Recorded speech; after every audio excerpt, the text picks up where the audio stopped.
let me there we go. Great. Go to present. In here? Yeah. Okay. We are just queuing up. I don't think because if we do present, we'll just go. All right. Good morning, everyone. Thank you so much for joining us for Ed Batista's last lecture. So for those of you who don't know, Ed Batista is one of the most sought after coaches in the Bay Area and beyond. He helped design lead labs, was a highly rated touchy-feely instructor, and has helped countless tech executives with their biggest problems. We had all read the reviews. We had all heard the hype. It's like every self-help book rolled up into one class. Being the GSV students we are, we wanted to make everything as efficient as possible, even when it comes to vulnerability. What we ended up learning was much, much more. My first impression of Ed is one I will never forget. Walk into his classroom, James Brown music blaring loudly at 8 a.m., so definitely woke me up. I walk in, I think I was the first one in, and he said, "Marcel, hi, so nice to meet you." I'm like, "Oh, likewise. You went to Brown, right?" And I said, "I did." And then I asked him, "Did you?" And he said, "Of course." And my inner monologue said, "Of course the instructor of the art of self-coaching went to Brown." And then I loved it. Ed made sure to set the expectations for class, specifically around whether this was an extended version of touchy-feely. He said something to the effect of, "This is not a class about feelings, but take a look at me. We will be talking about feelings, meditating, and all of that hippy-dippy stuff." We should note at this point that Ed was dressed in zip-off hiking pants, trail running shoes, a neon Patagonia vest, and had 3 different wearables on his wrists and fingers to track everything from his sleep to his resting heart rate. As the quarter went on, Ed continued to surprise us, whether it was finding superhero masks taped to the bottom of our chairs, and I should say there's no better way to wake up than imitating a superhero at 8 a.m. for an awkwardly long 5 minutes while Ed watches on smiling, or blasting James Brown. We always arrived at class ready for what was ahead. To give you an anecdote to help you understand how intentional and thoughtful Ed is, he commissioned a 2-foot-tall custom hourglass from a craftsman who lives in the woods just to make sure that our exercise was exactly 25 minutes long. All of this time and effort is not lost on his students, however. Just take a look at these course reviews. Share screen. Yeah. Okay. Just take it. Ed is a magician. Best ninja Jedi coach I've ever interacted with. Must take. Great. Take this class. Do it. Favorite class of the GSB, hands down. Couldn't be more positive on this class if I tried. Truly life-changing. I have no doubt that 5 or even 10 years down, this will be the gift that keeps on giving. Oh, and it's not just GSB students that are big admirers of Ed's class. Some celebrities are huge fans of Ed as well. Just take a look at when Brene Brown retweeted Ed's syllabi. And if you don't believe us after all of this, that this course changes people, just look at this photo of Casey Jones before he took Ed's class. We love you, Casey. Look at that beard. In preparation for this intro, Matt and I reached out to Ed to see if there is anything he would want us to include about him in his intro. In typical Coach Ed Batista fashion, he spun the question back on us, asking, what is it that we felt was important to include in his intro? To be honest, Matt and I should have known better. We remembered who we were talking to. We pivoted and leveraged our winning writing skills to know our audience. Our next victim, the director of the law library and assistant professor of law at USF, Amy Wright, also known as Ed's amazing partner. Oh my God. Ed and Amy met in high school in 1983 when Ed still owned a razor. They didn't have email accounts, the web didn't exist, and phone calls were expensive. This is the point in the story when we learned Ed was a hopeless romantic. He wrote Amy poetry, made her mixtapes, and set beautiful pieces of art. To sum it up in her words, I'm gonna get emotional. To sum it up in her words, being Ed's girlfriend in the late 80s was just incredibly fun. During the COVID era, Ed has also begun a new profession, the world's most overqualified driving coach. Amy shared with us that she typically gets around in Uber or Lyft because she dislikes driving. However, the global pandemic has made this impossible. In typical coach fashion, Ed has patiently taught Amy how to drive after a 15-year hiatus. In Amy's words, Ed has been so reassuring, kind, and patient during our driving lessons. Each day, Ed convinces me to try something a little bit more challenging, and at the end of each lesson, he glows with pride and tells me that I did great. He also asked me to reflect on each lesson as any coach does. Okay, what did you learn this time? Are we surprised? No. Touched? Yes. I knew I would enjoy Ed's course, but I didn't know how much of an impact it would make on the way I think. I was no stranger to self-help books, but despite constantly reading them, I still felt pretty lost. Still kind of do. Over the course of the quarter in our coaching sessions, Ed taught me how to take abstract concepts and use them in my everyday life in a way that I know will serve me far beyond the GSB. I left the course with more questions than answered, and that makes me happy. Beyond the frameworks and concepts, though, I learned how impactful it is when a person shows up every day, designs every exercise, and coaches every session with the energy that Ed did. I left with a role model and a future standard to aspire to.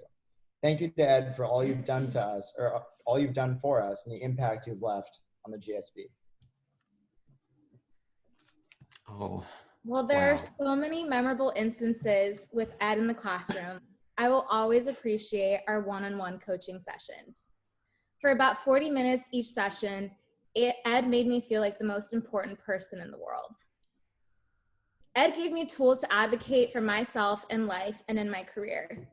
There was even one time when I was so desperate for answers that I asked Ed to not coach me for 1 second and just give me some freaking advice. He gave me a single piece of advice. Emotions are attention magnets. Use them in your favor. I ran with this advice and had one of the best conversations with my personal hero. And this person has now become my mentor. Ed, you have greatly influenced the trajectory of my life. And I know I speak for so many of us when I say that GSB students are so lucky to be in your care. Thank you for the time and energy you spend on us. For so many of us, your class will forever be one of the highlights of our GSB experience. Without further ado, please join me in welcoming Ed. Wow. Okay, so I think I can pull this off. Let's see, I need to now go back to being the host. I'm going to try to do that. Reclaim host. Okay, here we go. I'm now the host. I'm going to share my screen and put my PowerPoint up, and there we go. Okay. Oh, wow. Marisabel and Matt, thank you so much. I'm extraordinarily touched by that. Can't believe you.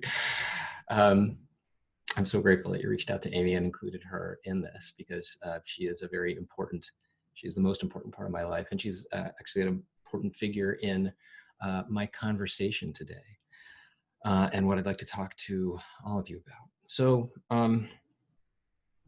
before I say anything further, I want to put some context around this conversation. And actually, before I proceed, yes, Matt. I think our video is spotlighted, just so you know. Ah, your video is still spotlighted. Okay, great. Let me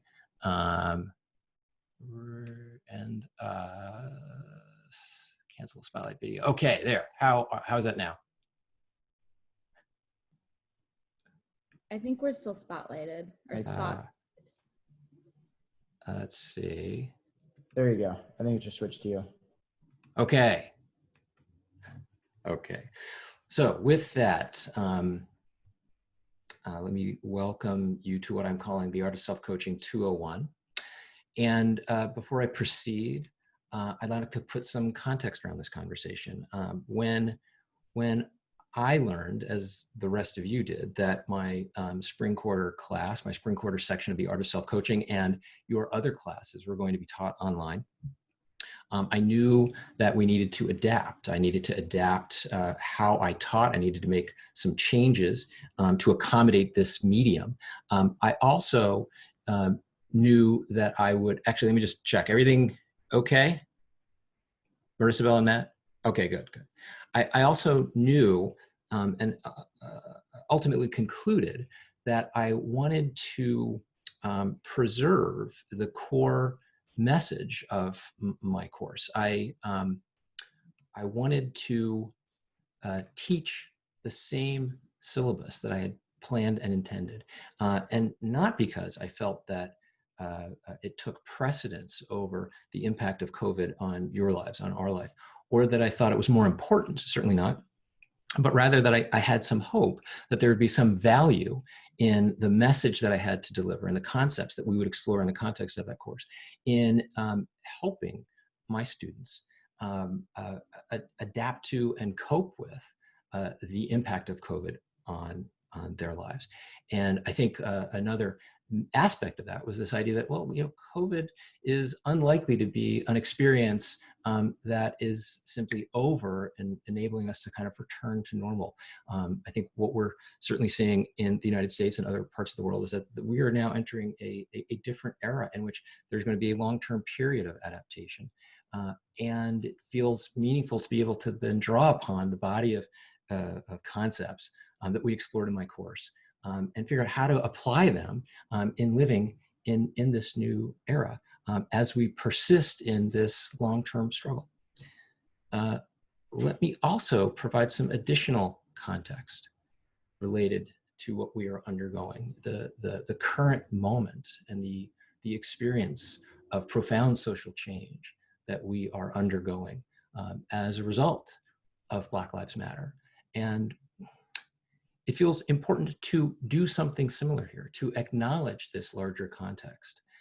And I've also decided to continue with the talk that I had planned, certainly not because I believe it takes precedence or is more important than this larger context, but because I have some hope that some of what I'm going to talk about today offers the opportunity to allow us to figure out, well, how do we engage with the present moment? How do we persist in what I believe is a very long-term struggle? And to emphasize that, I want you to pay attention to this particular photograph. This is a photograph of a Black Lives Matter march in Minneapolis, Minnesota. Very meaningful place. The protesters here have taken over Interstate 35, shut it down. Now, if you've been paying attention to the news, you may be wondering, wait, did the protesters in Minneapolis shut down Interstate 35? I didn't know that that happened. And if you look more closely at the photograph, you'll realize that people are wearing heavy winter clothing. And you'll see that no one is wearing a COVID mask. That's because this photograph was taken in December 2014, 5.5 years ago. We can draw a number of conclusions from this. We can feel disheartened. We could feel like, oh, wow, very little has changed.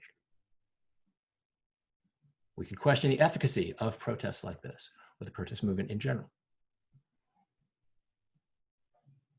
I'm not here to tell you how to interpret that, but I would suggest, I think it's important to acknowledge that we are in the midst of a long-term struggle. That change is going to be the result of a persistent effort over the course of the rest of our lifetimes. And that's why I believe that the topics I'm going to touch on today have some relevance and have some bearing in this particular context. Not because I believe they transcend it or are more important than it, but that I think there's a point of integration, and it's up to us to figure out how do we then go forth and apply these ideas in this larger context. So with that, let me return to this idea of the Art of Self-Coaching 201. And I say this in a somewhat tongue-in-cheek fashion because I'm hopeful that those of you who took my course see some connections between the ideas that we explored in that experience and what I'm talking about today. And by no means is my course a a prerequisite for anything that I'm going to talk about today. You don't need to feel like if you didn't take my course that you're behind in some way. Today's topics in The Art of Self-Coaching 201, sex, fame, money, and death. I figured I would end your GSB experience out of, sort of lightweight, breezy set of topics, and I'm confident that in the time I have remaining here, we will explore all of these issues to your complete satisfaction. Of course not. In fact, my expectation is that you will end this talk with more questions than answers. My former students know that this is a hallmark of my teaching. I think it does justice to the topics that we are exploring today and their gravity and their depth to hopefully provide some spur to further reflection, but I'm not here to provide definitive answers. And I'm hopeful that you will feel obligated to continue to reflect on the questions that might emerge for you as a consequence of this conversation. Now, my former students also know that I try to be very explicit and rigorous and making a distinction between my presentation of research from disciplines such as social psychology or neuroscience and what I call preaching, where I am essentially offering, my opinion based on my reading and study, my own life experience, my work with clients, my work with former students. And today is all preaching. Today is, there's a little bit of science in here. One slide, you'll see it when we get to it. But I'm offering you my opinion. And so we may have it's very reasonable for us to expect that we might have different opinions about the subjects that I'm exploring today. And I'm in the unusual position of knowing a number of you very well because we spent a lot of time together, and I read 1,000 of your essays on often very personal and intimate topics. And having some of you know me very well, but also having a number of you not know me at all or know very little about me. And I'm going to ask my former students to bear with me while I provide a brief introduction to who I am, in addition to what Marissa and Matt shared with you. So my primary professional identity is as an executive coach. I spend almost all my time meeting one-on-one with senior leaders, primarily technology company CEOs, and talking about their most meaningful challenges. These days, I spend that time standing right here, interacting with them virtually. In a past life, I met with most of my clients face-to-face in San Francisco, but also met virtually with people from outside the Bay Area and beyond. And maybe I will be able to meet with folks face-to-face again. This is how I make my living. But it's much more than that. It is a vocation to me. It is a calling, and it is truly what I believe I was put on this earth to do. And just a note, if you don't feel that way about the work that you're about to enter post-GSB, just bear in mind, I did not begin my coaching practice until I was 39. So there is lots of time ahead. As Marissa and Matt shared with you, I also teach The Art of Self-Coaching. I'm a lecturer here at the GSB. This is a class that I launched back in 2015. I've taught it 12 or 13 times since then. And this is not how I earn my living, but it is a very meaningful avocation to me because I have a deep and longstanding relationship with the GSB.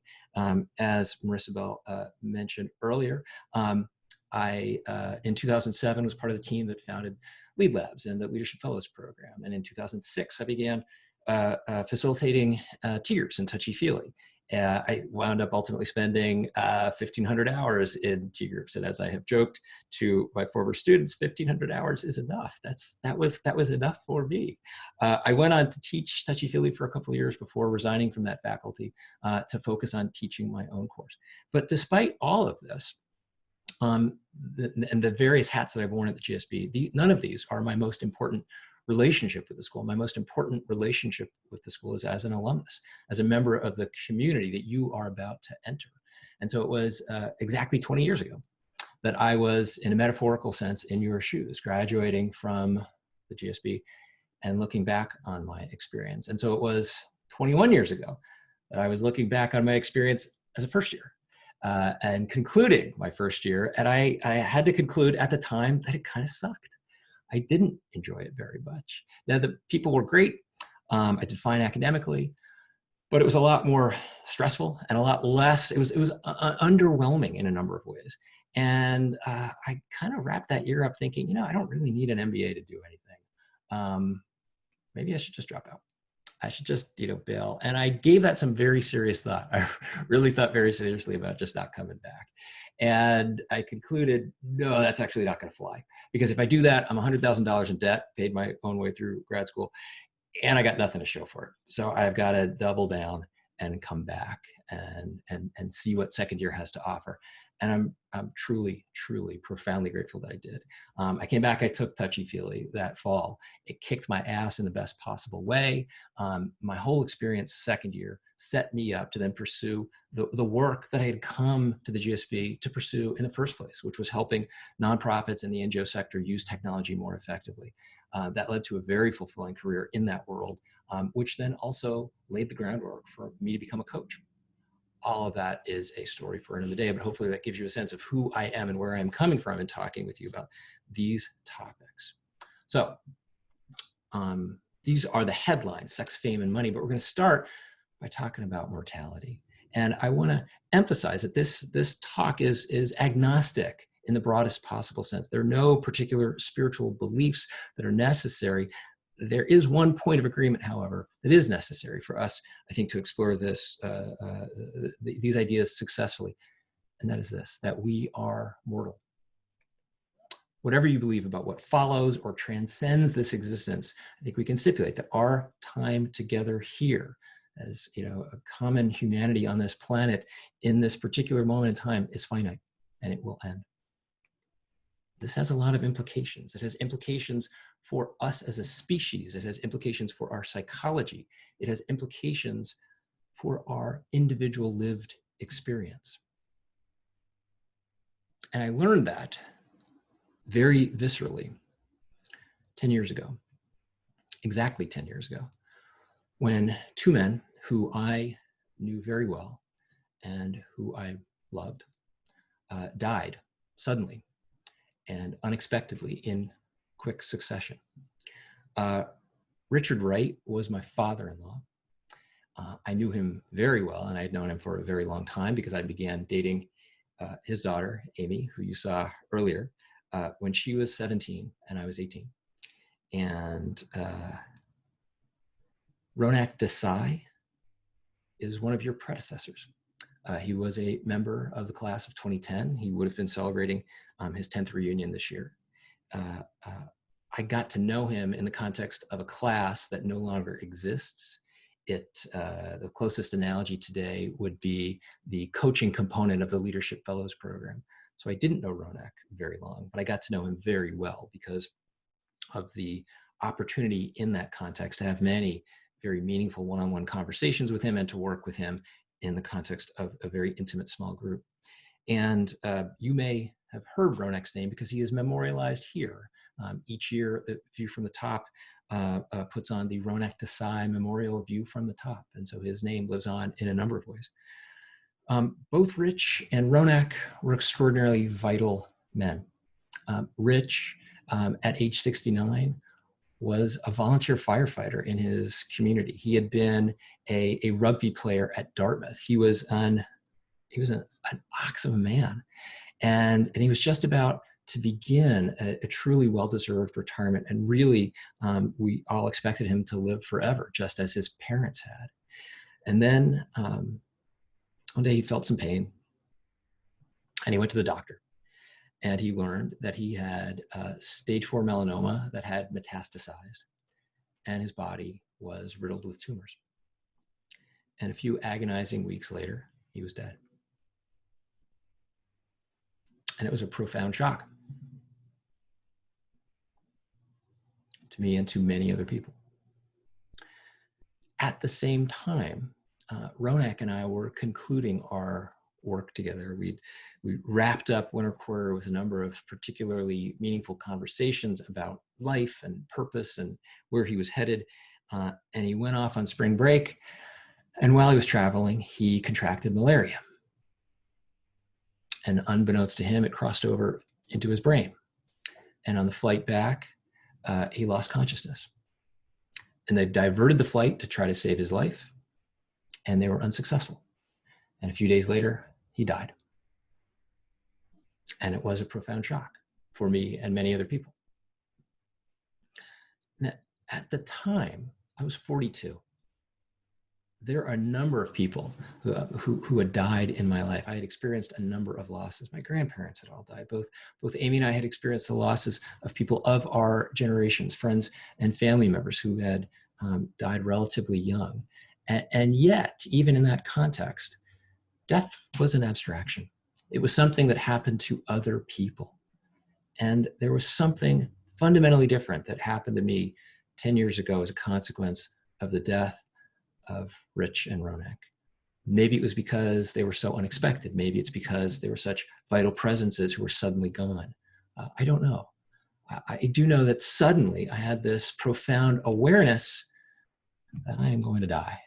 Mortality is coming for me. That this is not an abstraction. This is not something that happens to other people. And this had many implications that continue with me today and are quite alive for me in the present moment. One is a sense of gratitude, a sense of appreciation, a sense of meaning that now adheres to my life experience, because I know that my existence, on this planet with you together now is finite and that it will end. That gives me a profound sense of gratitude for what I get to enjoy in this existence. And I want to highlight this because I'm going to return to this point. This is the note on which I'm going to end. I want to plant a seed of hope and optimism because this is not a feel-good pep talk. I'm going to talk about some darker subjects, but I want to note this is where we will return. Another consequence of this, this deeper sense of reality, that mortality is real, was a sense of curiosity. This recognition of, okay, this is going to happen. It's going to happen to me. I don't have any say in the matter. I can't prevent it. I'd like to know a lot more about this. Let me really dig into this topic and begin to explore it further. And that led me to the work of this man, who is the guiding spirit of today's talk, Ernest Becker. He was born in 1924 in Massachusetts. He died relatively short, 50 years later, in 1974 at the opposite end of the continent in British Columbia. He began his professional life as a soldier in the United States Army. And then he went on and served a few years in the diplomatic corps before reaching the conclusion that it was not sufficiently meaningful. He wanted to do something that gave him a greater sense of purpose in life. He went back to graduate school, obtained a PhD in anthropology, and became a teacher. He spent the last 15 years of his life as sort of an itinerant teacher of anthropology, but I think it's also fair to think of him as a philosopher, because that's the spirit in which I encountered him and absorbed his work. The timing is significant here. Born in 1924, Ernest Becker's war was World War II. And in the spring of 1945, when he was just barely 20, he helped to liberate a Nazi concentration camp. I think this is a very important fact to remember, to think of Ernest Becker, age 20, barely a man, surrounded by hundreds of walking skeletons and millions of ghosts. Death was all around him, and he absorbed it deeply, and it informed the rest of his life's work. A starting point in Becker's work is what we might call the human paradox, this idea of two ideas that are seemingly mutually incompatible, that we somehow have to square with each other and rectify. And here's how he defines it. The essence of man is really his paradoxical nature, the fact that he is half animal and half symbolic. Now, let me stipulate, Becker was writing nearly half a century ago, and he uses this gendered language, substituting the masculine for the universal. I want to acknowledge that. I've chosen to leave his language intact. Hopefully acknowledging it renders his language more accessible to all of us. So what is he saying here? He's saying that he's a symbolic self. We are creatures with names and life histories. And even just saying that, I think, is quite eye-opening, to recognize that we give ourselves a name. It's a label that we invent, that we make up, that we then attach to ourselves. It's symbolic, meaningful, but very distinct from our deeper inner selves, because we also have this animal side. Our body aches and bleeds and will decay and die. It is a terrifying dilemma. And the word terror is quite specific here. It's quite significant. I don't know that Becker used this phrase himself, but his work has been described as terror management theory. And this is what he means by that. This is the terror: to have a name, consciousness of self, deep inner feelings, an excruciating inner yearning for life and self-expression, all of which we feel as individuals, and yet with all of this, yet to die. What Becker is doing here is he's creating a hinge between our awareness of mortality and a sense of anxiety. Let's call it existential anxiety. We know, or we can surmise, that other highly intelligent animals have an awareness of mortality.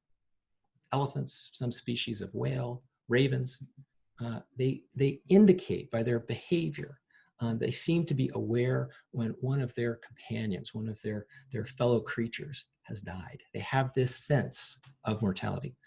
It also seems reasonable, though, to surmise they do not have an awareness of their own personal, unique, individual mortality. They don't necessarily know that they are going to die. We do. It's a unique part of being human. And let's stipulate, it's really useful. The ability to be aware of our impending mortality has all signs of sort of helpful implications, helps to keep us alive. You know, if you think back to our distant ancestors, those who are a little bit more fearful about a potentially dangerous situation were just a little bit more likely to pass on their genes. And compound that over thousands of generations of human evolution, and you can see, well, we've resulted as a somewhat anxious species. We have this existential anxiety that serves a useful purpose. As Becker went on to say, the fear of death must be present behind our normal functioning in order for the organism to be armed toward self-preservation. All life fears death. Helps keep us alive. And yet, this is also problematic, because the fear of death cannot be present constantly in one's mental functioning, else the organism could not function. When mortality is too salient, when we're aware of our imminent death, it's profoundly traumatizing. And we lose the ability to function. We often experience a sense of paralysis. And so this awareness of death has to be maintained just on the margins of consciousness. If we lose sight of it, if we lose track of it, we may act rashly or heedlessly. We may take unsafe risks, and that has consequences for subsequent generations. And if it becomes too salient, it can become quite overwhelming, and we similarly no longer can function effectively. Now, Sam Keen was an author who interviewed Becker shortly before his death, and then Keen wrote the preface to Becker's main work. And he summarizes Becker's thinking around this way. The basic motivation for human behavior is our biological need to control our basic anxiety, to deny the terror of death. That's the name of Becker's main book, The Denial of Death.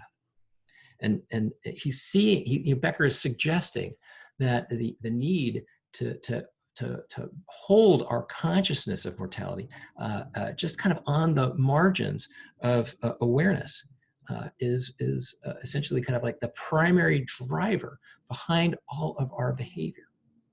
So how do we do this? How do we deny the terror of death? How do we maintain this awareness of mortality on the edges of consciousness without allowing it to predominate and paralyze? Well, Becker's answer is what he calls heroic projects. Now, in some cases, these are literal constructs, actual projects that we undertake to build something in the world. But we can also think of it much more broadly.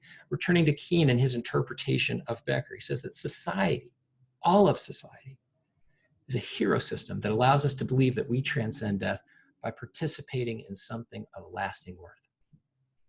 If we have this sense that we are participating in something of lasting worth, at some symbolic level, we have this sense that we are going to transcend mortality. So these heroic projects are how we manage our existential terror. They are efforts to transcend mortality, and they are necessary for our sanity.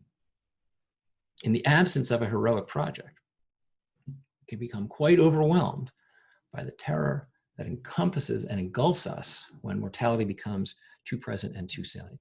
And yet, these heroic projects are sometimes dangerous. They can often be pursued at an unconscious level, and even more dangerously, they can render us vulnerable to exploitation by others who do not have our best interests at heart. Now, going back to Becker's idea of the human paradox, it's important to note that our heroic projects, they can serve our animal or our symbolic selves, and they're particularly powerful when they serve both, when there is an integration, when our animal needs and our symbolic needs are served at the same time by a type of heroic project. Now, at this point, you might be wondering, when is he going to talk about sex? Because I thought that was on the agenda here. That may have been one of the things that interested you. So let's turn from death to the topics of sex, fame, and money. And let's start with sex. Now, by this point, you may have realized that I tend to illustrate topics with a vivid photograph. And that's problematic here, but it need not be an insurmountable barrier, because you're imagining something. You're imagining an image related to sex. It's more vivid than anything I could draw up, and won't get me into trouble. So let's pivot from that and just stipulate, of course, sex in a number of ways meets our animal needs. Very pleasurable activity, and the primary path to allow us to fulfill the sort of the prime directive that we face as organic beings. And yet, let's also note that there is an important symbolic need that is served, because our descendants are a pathway to immortality. We might think of ourselves as establishing a family who will remember us, and individuals on whom we'll have a sort of meaningful impact that will live on after our deaths. We might also think of that in an even more metaphorical sense, that some piece of us lives on in our future descendants. And as a consequence of this, our sense of sexuality and attractiveness is extremely important to us, and therefore our body becomes a vehicle. So the body as heroic project, something I'd like you to consider. What are some manifestations of this? Well, the cults of health and fitness, and I use that word very deliberately. A cult is an organized system of religious devotion and veneration, often taken to extremes. And I use the quotes around health and fitness here simply because I think in contemporary society, it's really important to step back and say, yeah, of course, health is a good thing. Health is necessary. Fitness is a good thing. Fitness is necessary. And yet we seem to overdo it. We seem to be obsessed with health and fitness in a variety of ways. One manifestation of this is the glorification of idealized physical forms. Now, this goes back thousands of years. We see illustrations of this at various places and times in human history, and it recurs if you don't recognize this image. It is from Olympia, Nazi propaganda film from 1938, extolling the glories of the Aryan form as on display in the 1936 Berlin Olympics. It's one of the most noxious and vile pieces of propaganda, precisely because it is so visually alluring. So what we find ourselves kind of caught up in is this idea that vitality must be preserved at all costs. And what does this look like? What are the results? Anxiety and injury. Constantly anxious about how we look, about our bodies. We overdo it. We experience injury. I mean, I see this constantly. I've lived through my own version of it. In our efforts to maintain a sense of vitality, which is in some sense a proxy for our sense of sexuality and attractiveness, we injure ourselves. Dysmorphic and eating disorders. Dysmorphic disorders when we have a persistent obsession with some perceived physical flaw that we can't stop thinking about. And I want to emphasize, I'm not talking about this in the abstract. I'm talking about this in a very real way. I got to know over 100 of you over the last year. I read 1,000 of your personal essays. I know that these topics come up with some regularity for many of you. So this is very real and present. And a consequence of this is an inability to accept aging and decline. We resist it tremendously. And there's some bad news, because it gets worse. As a middle-aged man, this is just one drop out of the ocean of marketing garbage that is thrown in my face constantly. I know that you've got your own version of this. There's all sorts of marketing that is shoveled at you to get you to defy your age, to reject decline. And I also know from my work with many of you that you are at the stage in life where you're just beginning to experience a sense of physical decline. Very common in our late 20s, early 30s, to begin to recognize, oh, I can't do what I could, in my early 20s or in my late teens. And that can be quite upending, especially in the context of a society that promotes the idea of the body as a heroic project. So anxieties are heightened and exploited by people who do not have our best interests at heart. Let's turn to the topic of fame. So I like this image.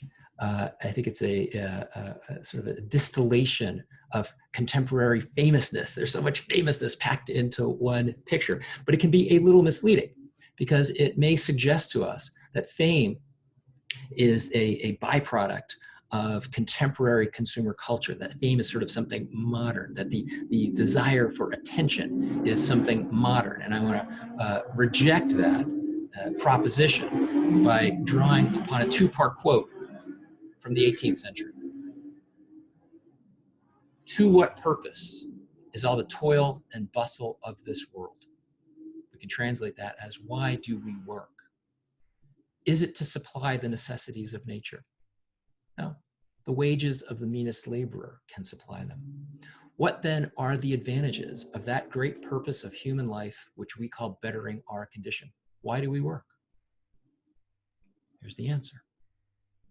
To be observed, to be attended to be taken notice of with sympathy are all the advantages which we can propose to derive from it. To feel that we are taken no notice of disappoints the most ardent desires of human nature. Adam Smith, 1759.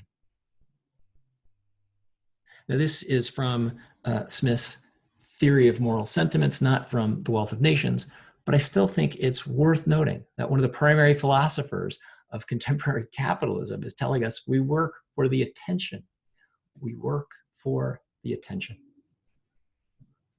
A very salient fact about human infants is their lack of capability, especially relative to our closest relatives among other primates.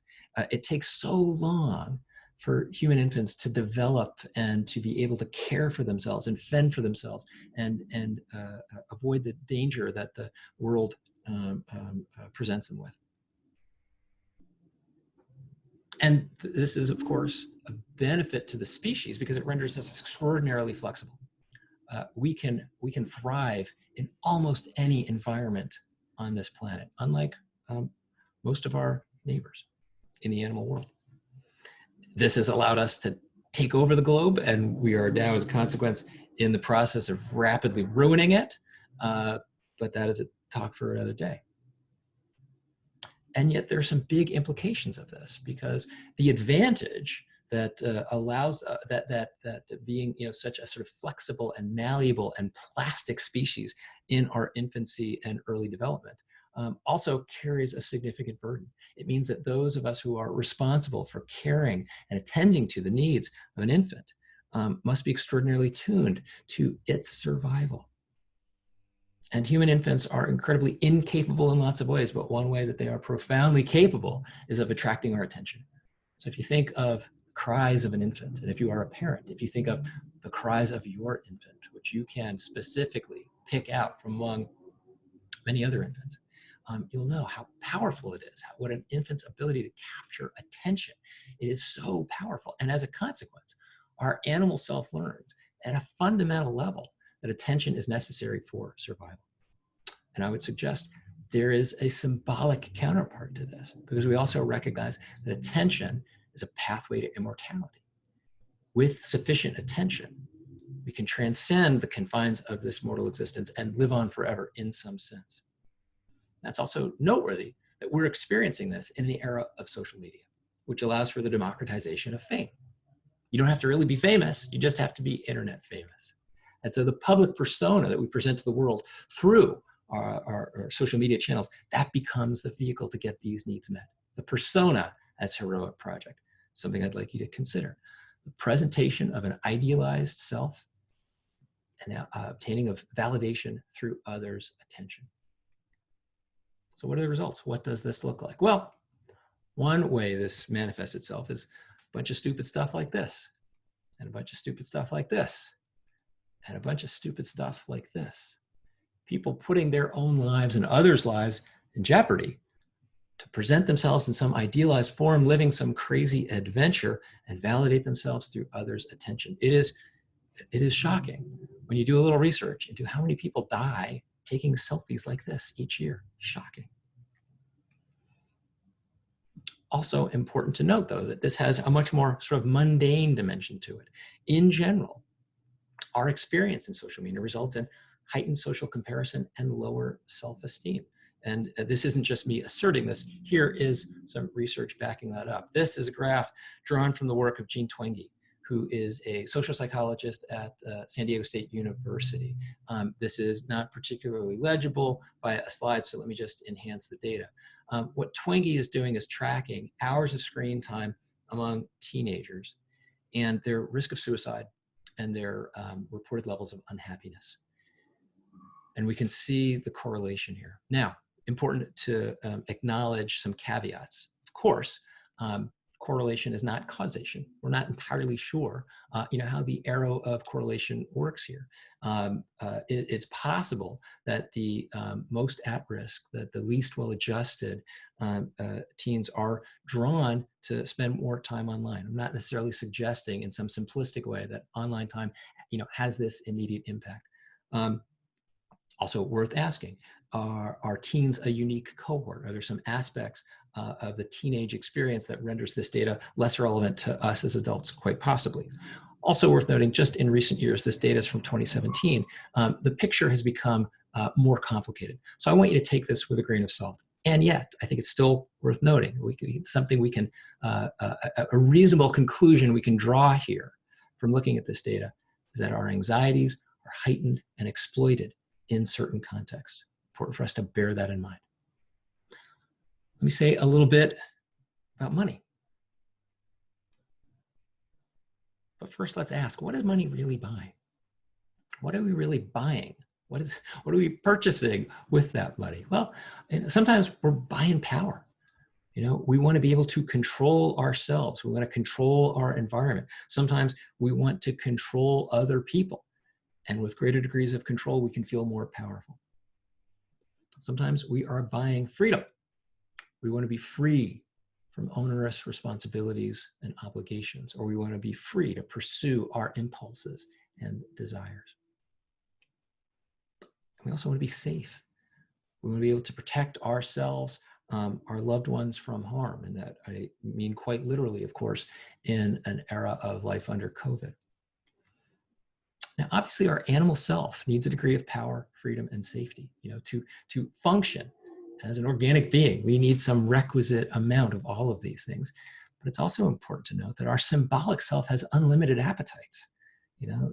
It's really hard to kind of say, oh, I've got enough power, I've got enough freedom, I've got enough safety. That there's this sort of bottomless need in our symbolic dimension for all of these things. And the defining feature of currency is its fungibility. That's what makes it so useful. So whatever we need, whatever our needs for power, for freedom, for safety, money will serve. It will be quite useful in our efforts to obtain additional quantities of those things. And so wealth then becomes a vehicle. And I want you to think of wealth as a heroic project. The critical question, though, is how much is enough? How much is sufficient? How much power do we need to feel powerful? How much control over ourselves and our own experience? How much control over our environment? How much control over other people do we need in a world in which our control is going to be inherently limited and finite? How much freedom do we need? How much freedom do we need to resist onerous obligations? How much freedom do we need to pursue our impulses and desires in a world of obligations? And how much safety do we need in an inherently risky, unsafe world? How much safety do we need to feel safe? How much is enough of all of these qualities? Now we have to decide what is sufficient. We as individuals have to decide for ourselves. That is the fundamental task here. And here's the problem. The world's going to urge us to want more. The world is always going to encourage us to want more. And it gets worse. So this is just to take one snapshot, one illustration of the role that wealth plays in this process. Let's look at a few of last year's View from the Top speakers. Ray Dalio of Bridgewater, Michael Moritz of Sequoia, and of course, Phil Knight. Now, in addition to being old white guys, what do they have in common? Ray Dalio, 46th wealthiest person in the world. Michael Moritz, 565th wealthiest person in the world. Phil Knight, 25th wealthiest person in the world. I don't have anything against these guys. I'm particularly grateful to Mr. Phil Knight. I've spent a lot of time at the campus that he paid for, or at least subsidized. And yet it's also worth noting that, hey, when we describe a view from the top, this is who shows up there. How do we do this year?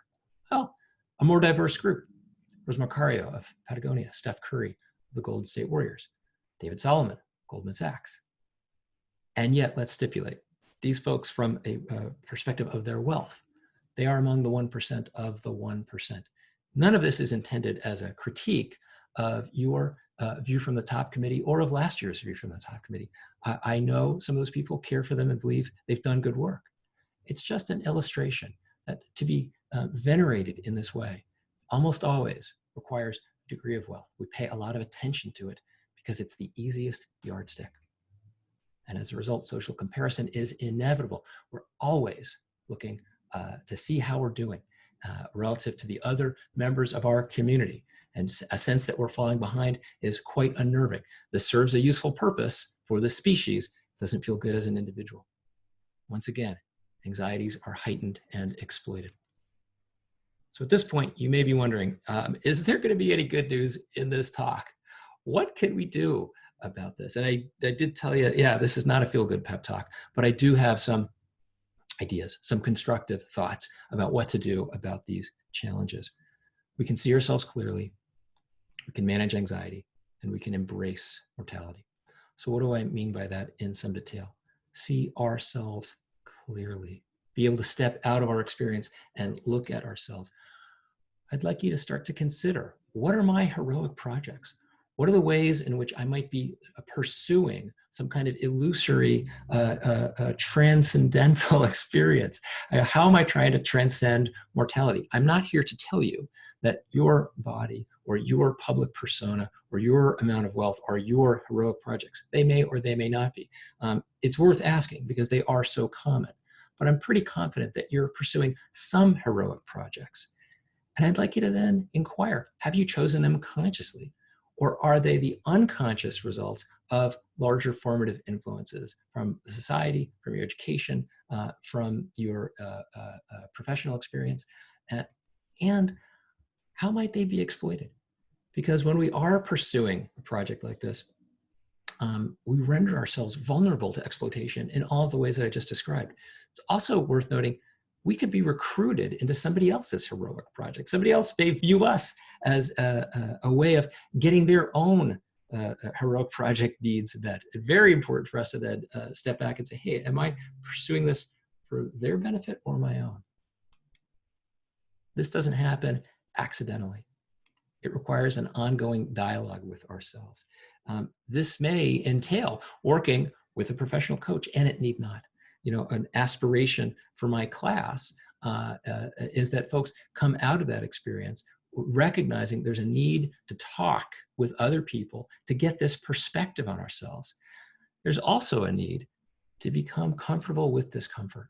And I'm hopeful that you've had a number of experiences at the GSB that has made you a little bit uncomfortable and that you've gotten used to it somehow, that you've recognized, okay, just because I'm being pushed into some uncomfortable territory, which involves seeing myself from a light that may not feel particularly good, or learning something about myself that doesn't feel good, that I may feel some sense of embarrassment or shame around, I don't have to just avoid it. I don't have to paper it over. I can feel comfortable with that discomfort and explore it a little bit more thoroughly. And I say that because understanding what our heroic projects are and understanding their implications for our lives inevitably involves looking at ourselves in ways that make us uncomfortable.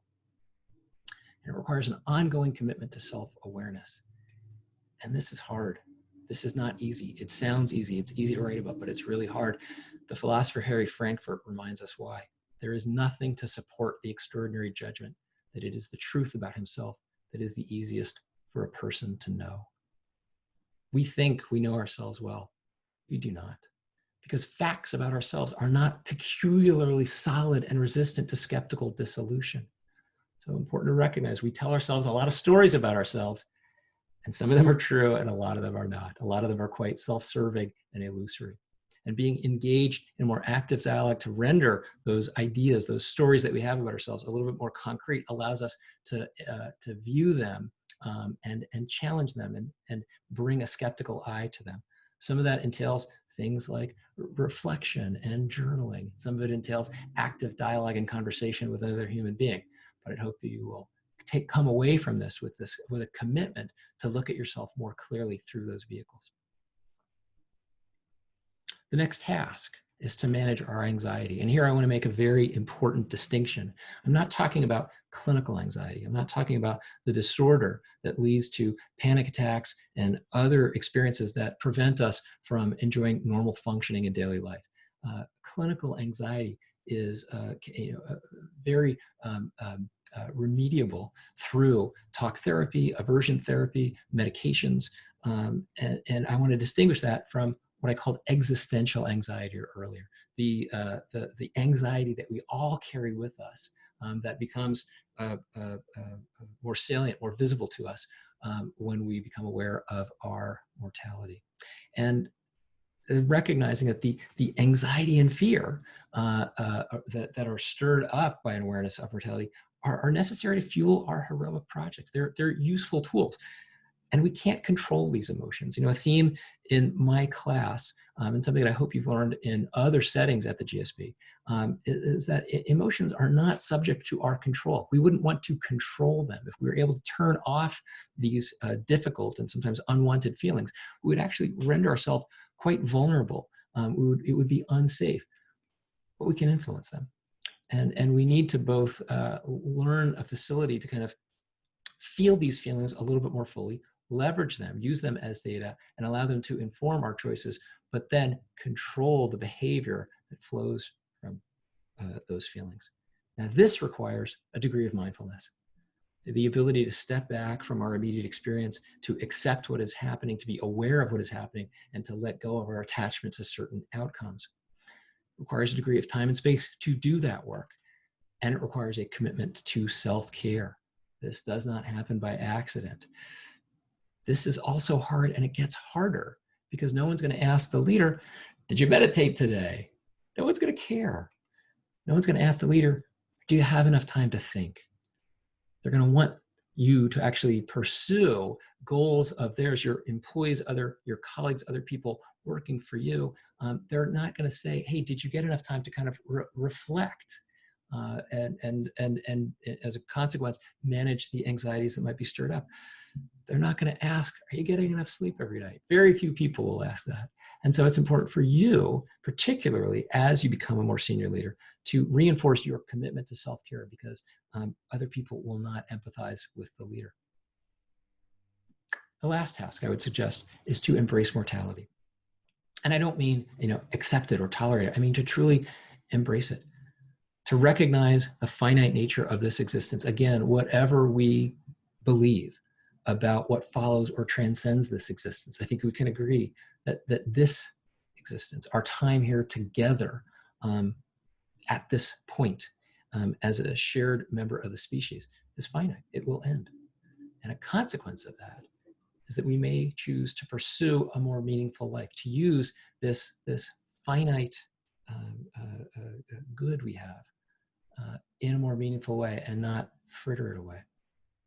it helps to read about it. It helps to remind ourselves that it's finite. Some of the most meaningful reading I've done over the last decade has been works composed by people who were dying and had the presence of mind and the ability to write about their experience, to report from that frontier that we are all headed towards. It also helps to talk with others about it. And this is hard because, we shy away from these conversations. And so we don't develop the skills to have them. And so they feel awkward. And so we shy away from these conversations. So another hope that I have as you reflect back on your GSB experience is that you've developed the ability to step into some of these more challenging topics and to sit with some of the discomfort that inevitably comes up from them. And here's another practice that I recommend: participating in related experiences. Exactly 20 years ago, I was in a classroom with Joel Peterson, who I'm sure many of you know. And one of the pieces of advice he gave us in his last lecture was to go to a funeral every year. Whether or not you have that opportunity, you do have the opportunity to read an obituary every day. And that is something that I try to do.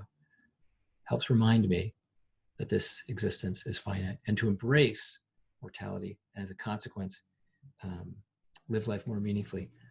This is hard because none of these practices are going to extinguish the existential terror that still comes up in the face of our mortality. I know this quite vividly. I know this at a deeply personal level because it was 3 years ago that I was awakened in the middle of the night before I was about to teach the first class in my spring section of the Art of Self-Coaching. I was awakened by pain in my abdomen. And I thought, this isn't good. I've got some kind of gastrointestinal problem. Maybe it'll pass. And so I sat for hours hoping that I would feel better, and I didn't.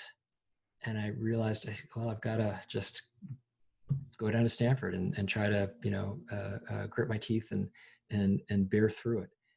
And I did. And I drove to Stanford and I taught my class. I conducted a coaching session afterwards, and I drove back to San Francisco. And at this point, it was about 12 hours after I'd been awakened and I had been in constant pain. And I said to Amy, I think I need to go to the hospital. And she got me to the hospital, and they couldn't figure out what was happening. And a few hours later, I'm reclining on a chair in the emergency room with a bunch of people swirling around me. At this point, I'd been in pain for 16 straight hours. I'd experienced worse pain in my life, in my joints or in my back, but there's something different about pain in our viscera, about pain in the abdomen, even severe pain in a joint.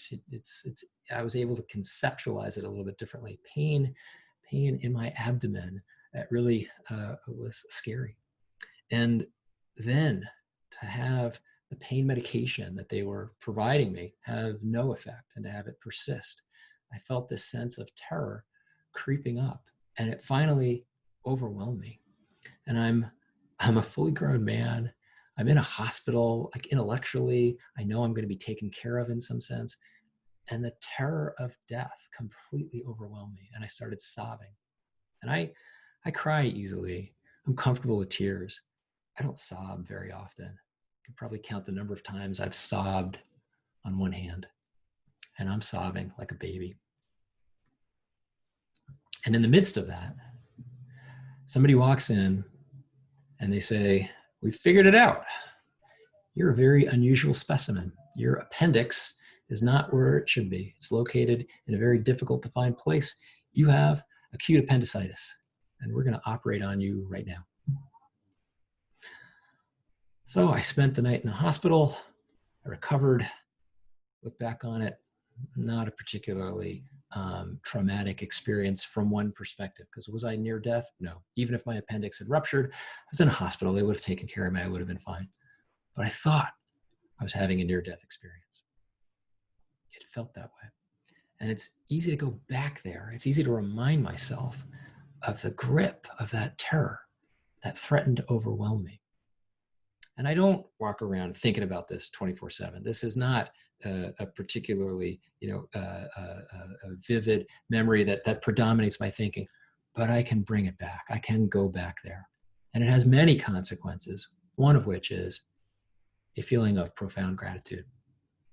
Profound gratitude for what I enjoy in this existence at every moment, that I am alive, breathing, not in pain.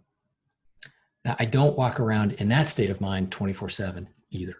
I am a very ordinary human being, and I can be overwhelmed by, myriad sort of petty frustrations and anxieties. I don't exist on some, exalted plane with regard to feeling grateful for my existence all the time. But again, it's a place I can visit. I can go back there when I need to and remind myself and reground myself in this sense of gratitude that I have for this existence and this time here on this planet with you. So I hope that some of that sticks with you as you return to your lives post-GSB and as you try to combat various challenges that we face as a species, as a society. Thank you. Honored that you've chosen to spend some time with me at the end of your GSB experience, and I look forward to being members of the alumni community with you. And I hope we have an opportunity to cross paths in person and not just virtually. Bye. Thank you so much, Ed. Thank you, Marissa Bell. Thank you, Matthew.